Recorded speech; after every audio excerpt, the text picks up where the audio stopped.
primeiro lugar, a paz do Senhor, para os meus amados irmãos em Cristo. Mais uma vez estamos aqui para falar a respeito da nossa lição da Escola Dominical, nossa lição número 2, onde estaremos abordando aqui a sublimidade das bênçãos espirituais em Cristo. Glória a Deus! Com isso então, meus irmãos, temos que ver então aqui o significado de sublimidade, não é? Sublimidade, temos que observar que é a condição do que é elevado, grandioso, soberbo, estado do que é digno de admiração, estado do que está acima do humano. Isto é sublimidade das bênçãos espirituais em Cristo, a qualidade do que é divino. Pois bem, isto é o assunto da nossa lição, a sublimidade das bênçãos espirituais em Cristo. O primeiro que vamos aqui a nossa introdução, que nesta lição nós vamos abordar na realidade a grandeza, a excelência e a perfeição do projeto divino para conceder bênçãos espirituais aos seus escolhidos. Glória a Deus! O qual nós pertencemos a esta igreja, aos escolhidos do Senhor, porque Ele nos escolheu e por isso nós estamos aqui. Ele nos deu a oportunidade, porque esta lição vai exatamente falar da salvação. Então Ele nos deu essa oportunidade de salvação para que pudéssemos obtê-la, já que estávamos perdidos em nossos pecados, não é? Então é isto que o Senhor realmente quer que nós aprendamos nesta manhã de domingo. Então eu pergunto, qual é a nova posição em Cristo, irmão? A nossa posição em Cristo, não é? Pois bem, que nós devemos observar que o Senhor tem um plano de salvação para nós, não é? E aprova então a Deus executar um plano de restauração e reconciliação com a humanidade caída, não é? Por isso nós temos que observar, andávamos então, o que, irmãos? Em pecado. E o que é o pecado na realidade? O que é pecado? Pecado nada mais é que a transgressão aos mandamentos de Deus, ao que dita a palavra do Senhor. Isto é pecado, é a transgressão. Não obedecermos, desobedecermos e ser desobediente, meu irmão, na presença de Deus é uma coisa muito séria. 1 João capítulo 3, versículo 4 diz: todo aquele que pratica o pecado também transgride a lei, porque o pecado é a transgressão da lei. Então nós temos que ter isto em mente, né, a respeito do pecado. E quais são as consequências disso? As principais consequências do pecado são a morte e a separação da presença de Deus. Romanos 6,23 diz: porque o salário do pecado é a morte, mas o dom gratuito de Deus é a vida eterna em Cristo Jesus, nosso Senhor. Glória a Deus. Existe então aí dois tipos de morte: a morte espiritual e a morte física.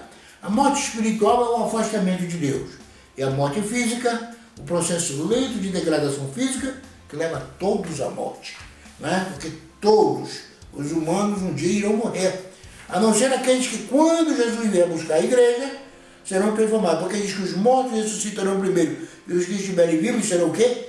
Transformados. Glória a Deus. Então a nova posição que temos em Cristo, porque no passado estávamos perdidos, não é?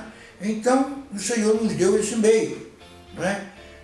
Estávamos condenados à morte eterna, mas por sua infinita graça Deus nos otorgou em Cristo o privilégio da salvação. Então tem aqui no primeiro tópico a doxologia, não é? Nós vemos aqui doxologia. Pois bem, menino, então para isso também nós temos que saber que a doxologia. Doxologia, prece ou cântico, cujo fim é glorificar a Deus. Isso é a doxologia, uma prece ou cântico a fim de glorificar a Deus. E não é diferente aqui, então, em Efésios, no capítulo 1, versículos 3 a 14, como nós vemos aqui que após expor versículos de abertura da epístola, em Efésios aqui 1 e 2, o apóstolo Paulo apresenta uma sequência de textos que se caracteriza pela verdadeira adoração e bondade ativa de Deus.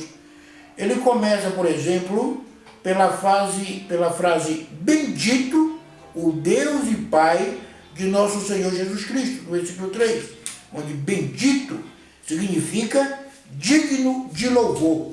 E se os irmãos forem decorrendo mais abaixo ainda, com o estudo que os irmãos devem fazer em suas casas aí, então vão encontrar outros versículos aqui e o que eles significam é uma verdadeira adoração ao Senhor. No segundo diz assim, 2 diz assim, as bênçãos espirituais. Obviamente, irmãos, que bênçãos espirituais, elas não são as bênçãos materiais. Nós não devemos confundir aí. Bênção material é bênção material. Bênçãos espirituais é outra coisa. Não inclui o material. Pois bem, então, mais provavelmente, então, as bênçãos espirituais, proveniente o quê? Dos lugares celestiais, isto é, do espiritual. Essas bênçãos são mencionadas na longa passagem de Efésios 1, 3, 14. Tais como, Deus nos elegeu para sermos santos, isso é uma bênção. Predestinou-nos para sermos filhos, uma outra bênção espiritual. Nos fez agradáveis para si, oh glória, é uma bênção espiritual. Remiu-nos por meio do sangue de Cristo, bênção espiritual. Acolheu-nos por sua vontade redentora, bênção espiritual. Revelou-nos a palavra da verdade, bênção espiritual. Selou-nos com o Espírito Santo da promessa, bênção espiritual. Ainda garantiu a validade da promessa. Tais bênçãos provém de Deus, que planejou a redenção do Filho, que a realizou, e do Espírito Santo, que a garante. Essas bênçãos nos conduzem a exclamar, como Paulo, bendito seja Deus, aleluia. Então isso são bênçãos espirituais para a nossa vida, irmão. Então veja, nisso nós temos que buscar sempre, né? Ele nos deu, Ele nos concedeu. Então nós temos estas bênçãos conosco. É uma nova condição, irmão, nossa. A expressão em Cristo significa que somos abençoados com toda a bênção espiritual, a partir de sua pessoa e obra realizada no Calvário, relacionando-se ainda com a nossa experiência de conversão. Então essa nova vida, irmãos podem ler isso em 2 Coríntios 5,17. Essa nova vida é conferida somente para quem está em Cristo, isto é, o oposto da antiga vida em Adão, escravizada pelo pecado. Para isso, os irmãos devem ler Romanos, capítulo 5, versículos 11 a 15, para ver realmente essa condição de pecado. Então, observe isso, irmãos. Temos que estar atentos a essas coisas. Pois bem, então vejamos que, por exemplo, em João, capítulo 1, e versículo 3 diz, todas as coisas foram feitas por intermédio dele, e sem ele, nada do que foi feito se fez. Glória a Deus. E em Hebreus capítulo 5, em versículo 9, diz dessa maneira, e tendo sido aperfeiçoado, tornou-se o autor da salvação eterna para todos os que lhe obedecem. Oh glória! Essa é a nossa condição. Obedecer ao Senhor e tudo que está prescrito e escrito nesta palavra. Glória a Deus. E vemos ainda aqui, meus irmãos, por exemplo, então, essa é a nova vida conferida somente para quem está em Cristo. Desse modo, irmão, não andamos mais em trevas, mas como filhos da luz. Está escrito aqui na lição, para que os irmãos possam meditar. Portanto, nossa nova posição é caracterizada pela salvação em Cristo e, por isso, desfrutamos de todos os benefícios advindos dessa redenção. Glória a Deus. Então é isso que nós temos que ver. A nossa nova posição, porque nós somos nova criatura. deixamos as coisas velhas e estamos agora andando em novidade de vida. É assim que o Senhor quer. E quando Ele vier, Ele quer nos encontrar desta maneira. E se passarmos antes da vida dele, nós temos que passar desta maneira, firmes e fiéis a Ele, cumprindo o que está escrito na sua palavra. É desta forma. Pois bem, o segundo tópico aqui vem falar, nós vimos aqui a nossa nova posição em Cristo. O segundo vem falar uma vida cristocêntrica neste mundo. Embora o pecado tenha adentrado ao mundo, Deus projetou a primazia de Cristo na remissão dos pecadores e na restauração de todas as coisas para o louvor de sua glória. Glória a Deus. E aqui então vem falar a revelação do mistério. A frase descobrindo-nos o mistério da sua vontade sinaliza a revelação da verdade que estava oculta aos santos de Deus. Essa verdade diz respeito aos decretos eternos de Deus, eternos que Deus planejara por sua soberana vontade, com o propósito de salvar os pecadores. João 3,16, porque Deus amou muito de tal maneira que deu o seu Filho unigênito para que todo aquele que nele crê não pereça, mas tenha vida eterna. Então é isso que nós temos que ver, irmão. Crê no Senhor Jesus Cristo e será salvo tu e a tua casa. Glória a Deus. Então essa é a vontade do Senhor. Esse é o plano divino que Ele tem para nós. Essa é a revelação do mistério, né? Coisa que agora veio ser revelada para nós através de Cristo e da sua palavra. Pois bem, então nós vemos que são decretos eternos que Deus planejou para nós, né? Segundo aqui fala a respeito da plenitude dos tempos, irmãos. A plenitude, né? Onde aqui então vem se completar. O que nós podemos observar, desculpem, nós temos que observar o seguinte. Uma água para melhorar a garganta. Pois bem, temos que observar, e Paulo aqui vem revelar o quê? Que o plano divino é fazer convergir em Cristo todas as coisas. Isto inclui tudo que foi criado por Cristo, para Cristo, e o que subsiste em Cristo, né? Então nós temos que observar exatamente isto. Implica dizer que todo o universo, céus e terra, estão submissos à autoridade e soberania de Cristo. Aqui tem as referências, agora que os irmãos leiam. João 1:3, Hebreus, como eu já li. Tem também Romanos 14:11, 2 Coríntios 10:5. Então observe que a plenitude dos tempos começou com a vinda do Senhor a este mundo, o advento do seu nascimento. Então ele veio, então, começou aí, né? A plenitude dos tempos. E só vai terminar, irmão, quando se cumprir a palavra do Senhor com o arrebatamento da igreja e que tudo estiver sob o domínio do Senhor. Implica dizer o quê? Que todo o universo, céus e terra, estarão submissos à autoridade e soberania de Cristo, né? Então tudo já estará sendo dominado por Ele. Então aí sim se cumpre então a plenitude dos tempos. Nesse sentido, a ruptura provocada pelo pecado de Adão é restaurada completamente em Cristo. Essa declaração não tem conotação universalista. Não. A ideia de que no fim todos serão salvos, né? Essa conotação aí é uma ideia errada. Mas que finalmente tudo será como Deus planejou. Como foi que Deus planejou? Então Cristo, a cabeça da igreja e também a cabeça do universo. E planejou o quê? Que tudo o adorasse. Os seres humanos, toda a terra. Então veja, e isto vai acontecer na realidade. Por quê? A dispensação, a administração desse plano será a plenitude dos tempos. Aqui a palavra grega para tempos não é cronos, que traz uma ideia o quê? De cronologia, de ano em ano. Não. Aqui a palavra tempo, plenitude dos tempos aqui, é mais para kairos, ou kairos, como queiram dizer, que se refere ao tempo divino, previamente determinado para que todas as coisas estejam sob o domínio de Cristo. Então é esse tempo aí que realmente a lição aqui está se referindo. A palavra de Deus aqui está se referindo.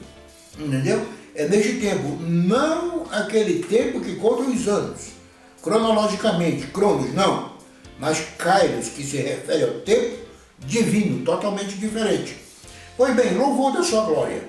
O apóstolo enfatiza que as bênçãos são destinadas aos crentes judeus e gentios.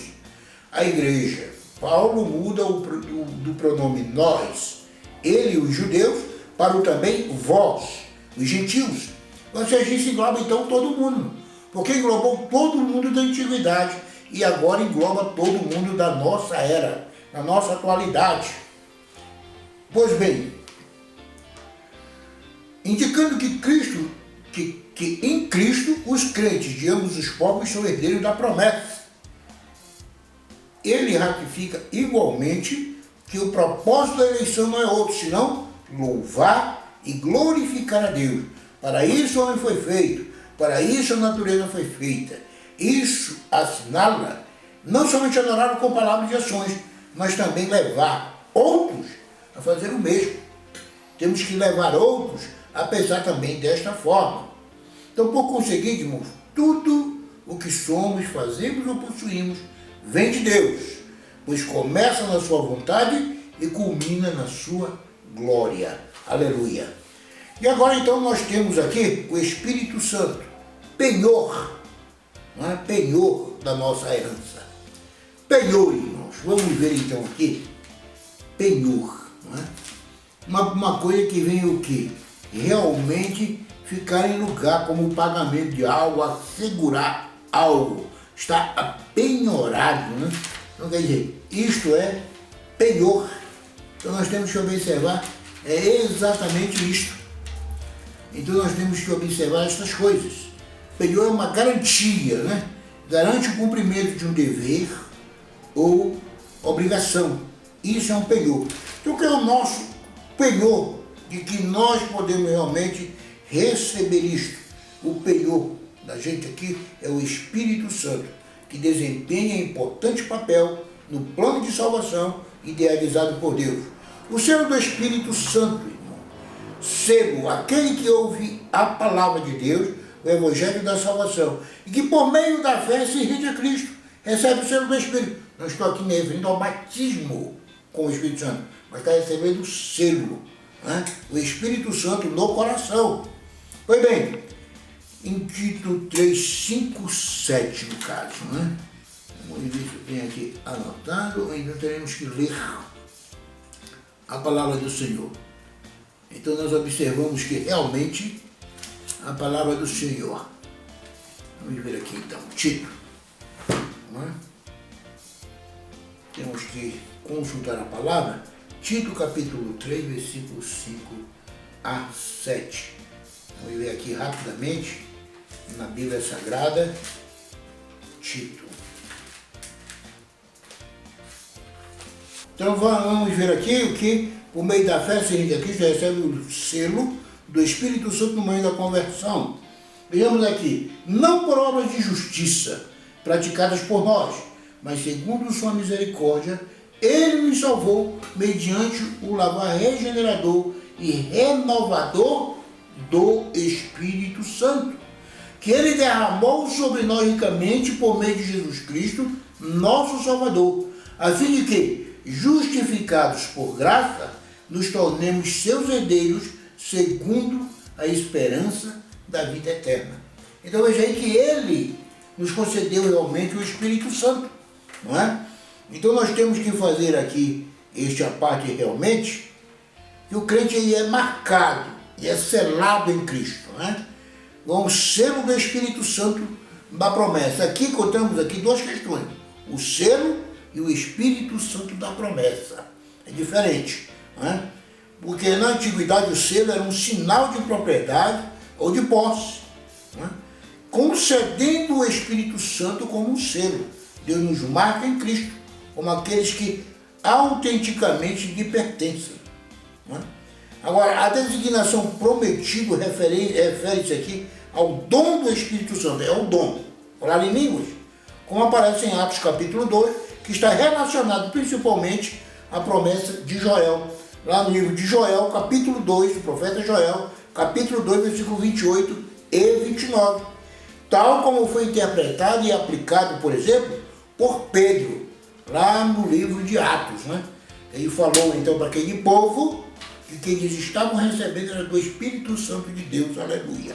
E não estavam embriagados, mas estavam cheios do Espírito. Glória a Deus. Pois bem, então esse é o penhor realmente da nossa herança, o Espírito Santo de Deus. Glória a Deus.